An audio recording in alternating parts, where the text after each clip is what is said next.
Това е една от успешните програми на Европейския съюз за финансиране на различни проекти, свързани с опазването на околната среда и биоразнообразието.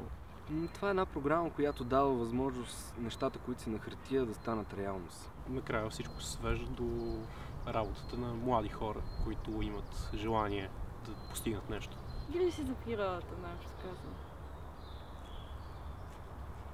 И помага да просъществува. Натура 2000 е мрежа от защитени територии, която всяка страна членка на Европейския съюз трябва да изгради. Което спомага не само за застрашените видове животни, а на всички, които обитават тези местообитания. Тези защитени територии всъщност не са като резерватите, например. В тях може да се извършват дейности и собствеността на хората се запазва. Около 30% от територията на България попада в Натура 2000 мрежата.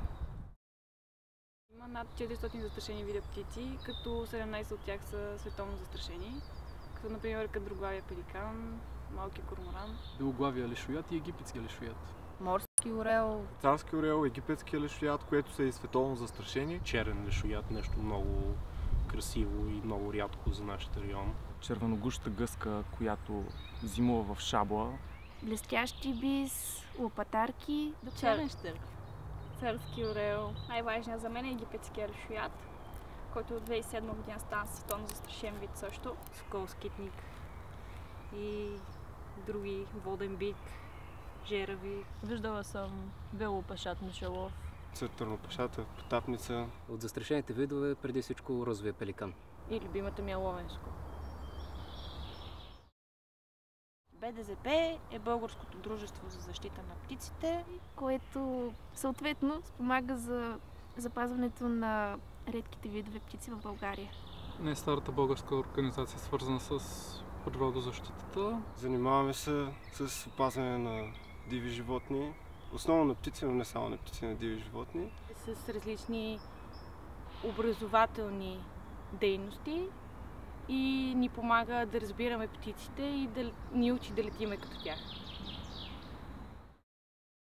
Стремя се да живея в хармония с околната среда, за да имаме доста по-чиста и по-дива природа.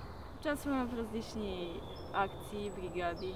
Участвам в всякакви дейности, свързани с опазването на видове и местообитания. Аз конкретно ходя по пещери и се опитвам да защитавам прилепите, когато мога да се включвам като доброволец и в бригадите на БДЗП. Охранявам, подхранвам, опръстенявам птици.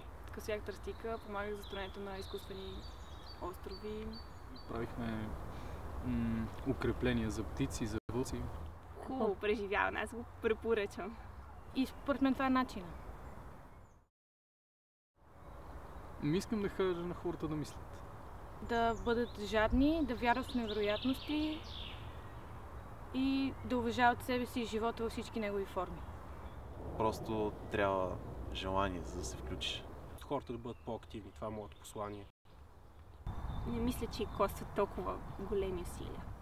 Това е доста изтъркано, ама ако не можеш да помогнеш с нещо, поне не вреди на останалите.